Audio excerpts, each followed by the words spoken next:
Welcome to the in front of me Honor X7, and I'll show you how to check battery health with Ampere app on this device.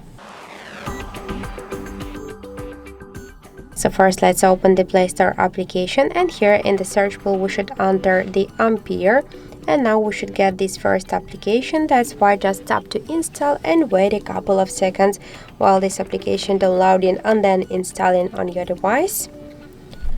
After that, just tap here to open the app. Click yes, I agree, pick close, and on the left down corner tap to OK.